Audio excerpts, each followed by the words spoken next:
I mean, it's just an amazing thing, and you can actually see things that run and spin and work. And when I met Aaron, and I just met him, what he said is, if you want to have something that's working, you want to meet people who are doing things, you want to see things that are working. This is it.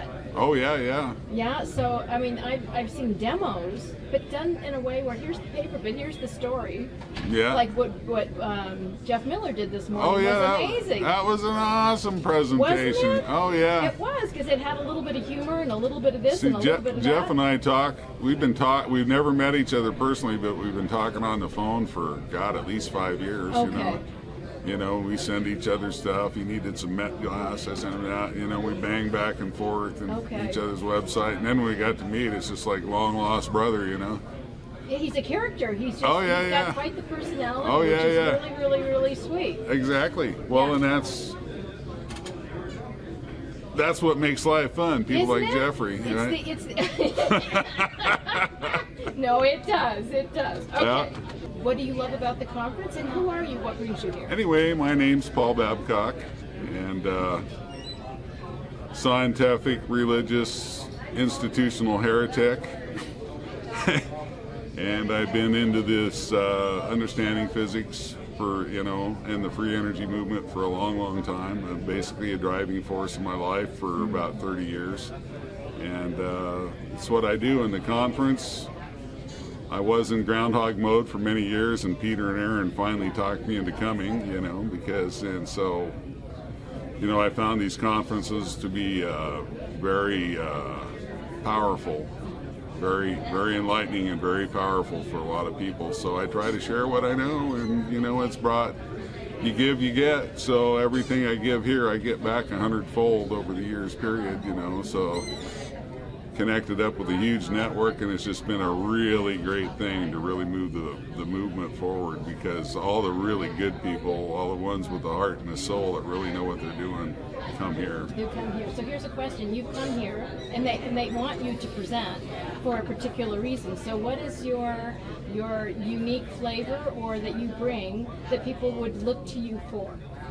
Well, I've developed a theory model that really explains all this stuff, and that was a long process. What's all this stuff? People don't know what all this stuff is. Well, all this stuff is basically all these free energy devices, and there's all kinds of from Newman to just on and on and on, Tesla, Newman. It's really all the same basic theory. It's all the same basic science, and the deal is nobody could pull it all together into a cohesive theory model, and that's what I've really done. So when I see all these devices and whatnot, I can go in a matter of maybe a day or two, I can tell you exactly what they work, what principles they're built on. So there's about 4 basic principles that work through. What are the basic principles that one is eliminating Lentz reactions, and which is Newton's third law. Newton's third law doesn't apply to magnetics. Magnetism has energy value. It's about recovery and recirculation of energy, using electricity multiple times. Right now, when you pull power out of your wall socket at your house, it goes right back to the grid, and it only gets used once, but it can be recaptured, recirculated, reused, and you get massive amounts of work out of the same electrical charge over and over again. Which is how the universe works. Very much so. Okay. And then, then there's the 0-point energy devices, and so basically what I've done is I've proven that almost all of these machines that have been built can be explained within all the known laws of physics, which is I do. So one of my favorite things to do is give PhDs intellectual beatings. Nobody will get in the boxing ring with me anymore, so I'm the reigning champ. Okay.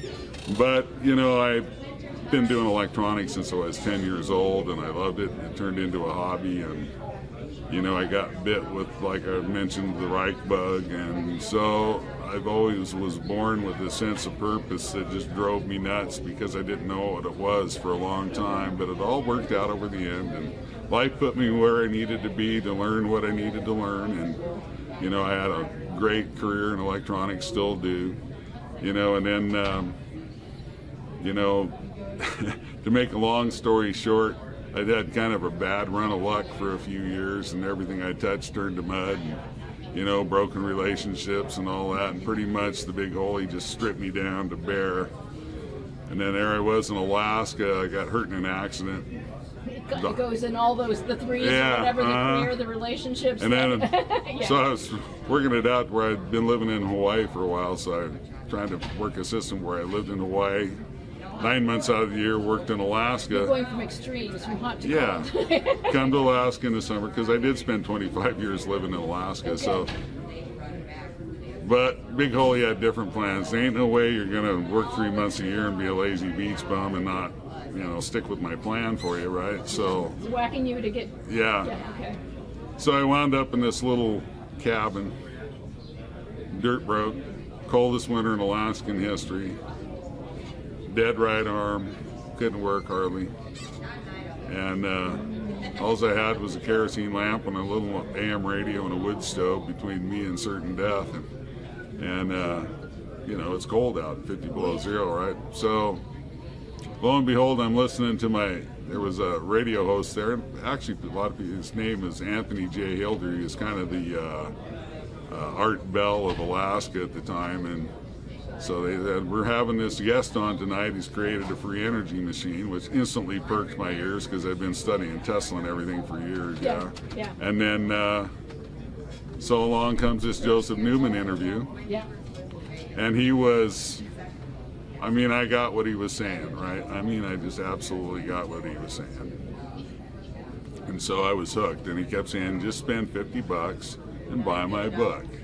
Because he had a lot of people laughing at him when we were calling in and stuff. So I, you know, as broke as ever, I managed to scrape up $50 and got the book ordered.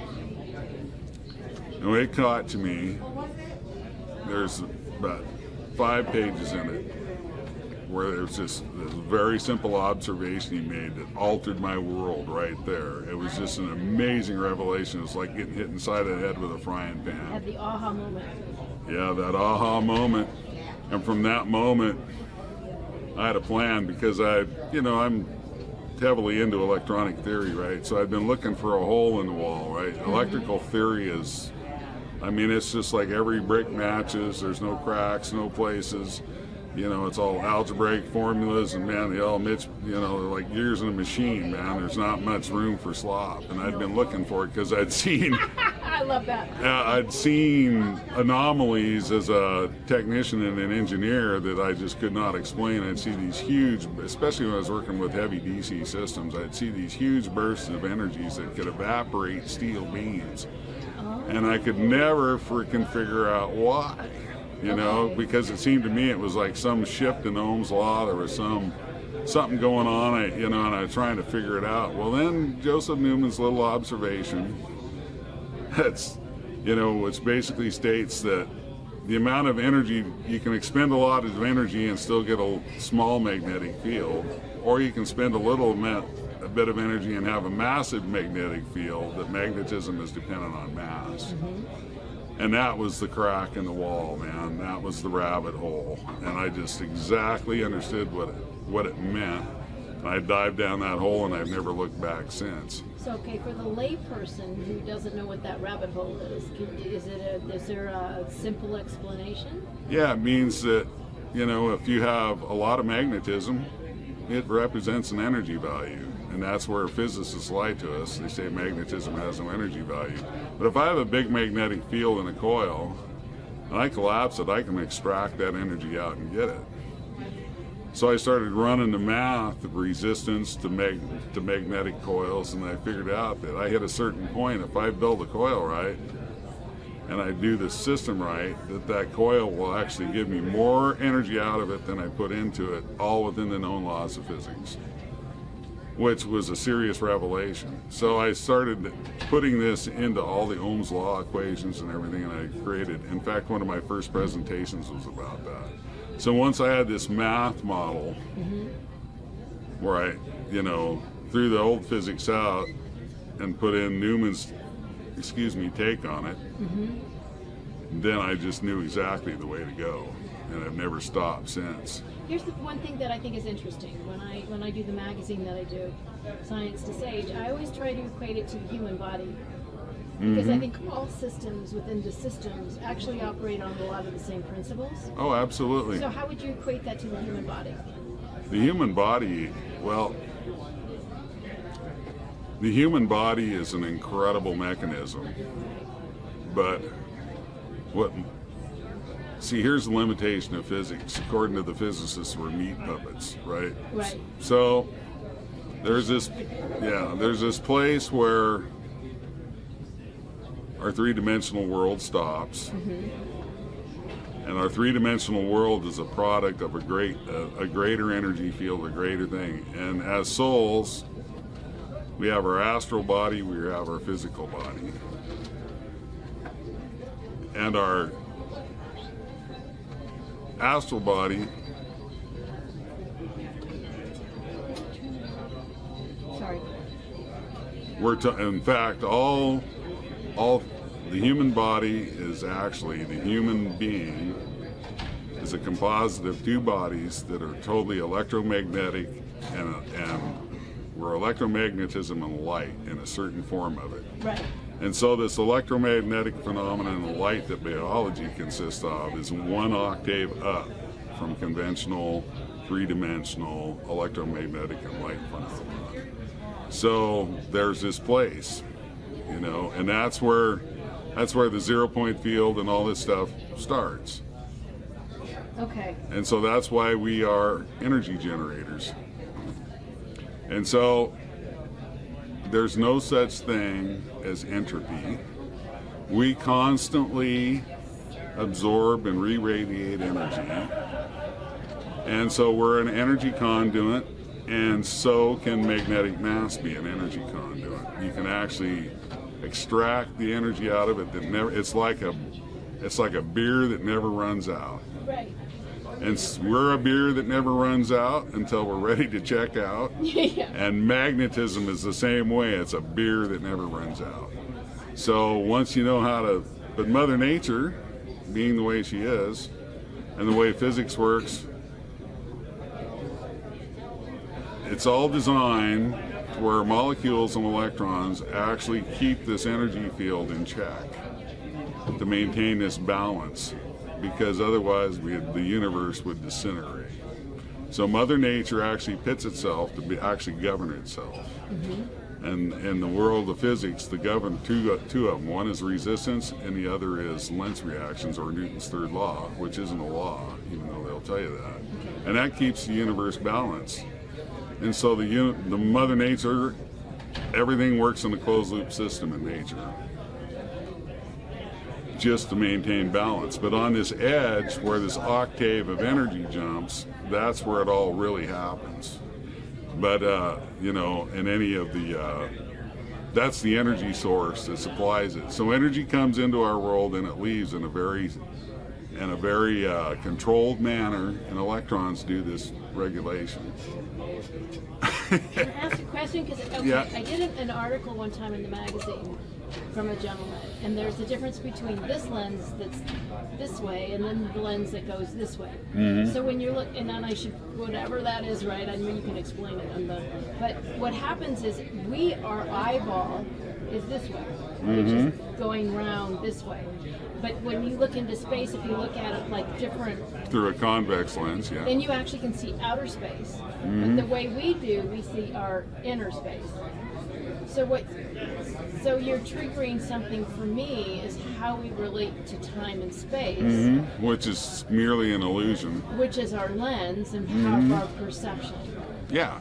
Our physical senses are merry tricksters. They're designed to eliminate information. Very narrow focused information. And that's where science fails, because they've chopped, basically what they've done, we have this whole range of fantastic senses, right? Which are all electric. All electric, and it's just a whole range of them. But what science has done is they've chopped their arm off, chopped their leg off, poked an eye out, and then try to use, so they've eliminated their best tools. And since our senses are merry tricksters, and all molecular, anything that's a molecule that we can perceive because of this synchronized oscillation, looks like it's all contained within the three-dimensional world, right? So scientists, they say, if I can't see it, feel it, touch it, or hear it with my physical senses, it doesn't exist. Well, just poke your freaking eyes out. You know what I'm saying? Yeah. So there's this whole range, and so to me, there's no way that you can actually understand how the universe works, work in the high energy levels, understand what understand this energy level, the orgone level, and all this other stuff that's just on the edge of perception. You cannot detect with scientific instruments or your eyes, your ears, your mouth, or touch or feel. So basically what they've done is handicap themselves, and so they're trying to tell you that they're the purveyors of all things, universal in existence, and they're freaking morons. So it's actually like our lens is not able to go outward. And there's a purpose to that, because that's the construction of the purposeful illusion. See, we live And separation. We live in a camouflage universe, and our universe is designed. It reacts to our creative energy, our thoughts. We put it out, and it comes back. So we're like in our own essence, like a small creator. You are not Yeah. just a small creator. You're a big creator of an atom. Ah, this goes back to your talk. Exactly. Exactly, but there's a perception here of understanding, which is, I think, elemental. Well, and see, that's where the 40 years of reading Seth gave me an advantage over everybody else. And I'll tell you the story. I never fully went into the story of how those books found me. So here I am in college, right? 19. And I'd always been into reading psychic books and stuff. But so, I'd kind of got myself a little trouble, and party animal, and, beer 101, women 101, and was having some confusion in life, and out of nowhere I started having astral projections. Like I was sitting in my, and they just literally scared the hell out of me. And if I look back to my childhood, I would have remembered. But anyway, so I'm sitting there in my chair right after school, and I fall into a little nap, and I literally fell out of my body, was sitting in my astral body, looking up off the floor at me, which was fairly much a freak out moment. So it's like, oh man, dropped too much acid, smoked too much dope. And that whole deal, and so I got back up in my chair, kind of rattled, and I said right then the most sincere prayer of my life. I says, I need to know what's going on with this stuff. And instantly this voice booms into my head. It says, you need to read a book. And before I knew it, this force literally picked me off my feet, and it was like a blowing wind. And I had nowhere, so I went out the front door, hit the sidewalk, and it's go to the Circle K, because 2 blocks down the road was this convenience store. And it was like 100-mile-an-hour wind at my back, and I wasn't even sure my feet were touching the ground. And it blew me down there, and I walked into the Circle K, booked Circle K, walked up to the book rack, and turned around, and there was Jane Roberts' little paperback book, The Education of Oversoul 7. And I read that book, and in one day, I was a completely transformed human being. Because within that book, for the right people that it's meant for, are encoded syllables and symbols that will trigger your brain, and it triggered mine no end. And I literally transformed. So I read that thing about 5 times in 2 weeks. So I'm sitting there about 2 weeks later, and I'm looking at it, and it says, from the teachings of Seth, and I go, who is this Seth guy? And immediately this voice booms into my head and says, you need to go to the Phoenix Library, which was about 5 blocks from me. I'd never been in there in my life. So same thing, man. It's just like this force blowing me to the library. And I walked into this huge library built with all these Greek columns. I mean, just rows, just aisles and aisles and aisles and aisles of books. And that force just poof, turned me at the right place, poof, down this long row of books, poof, spun me around, and there was the Seth material staring me right in the face.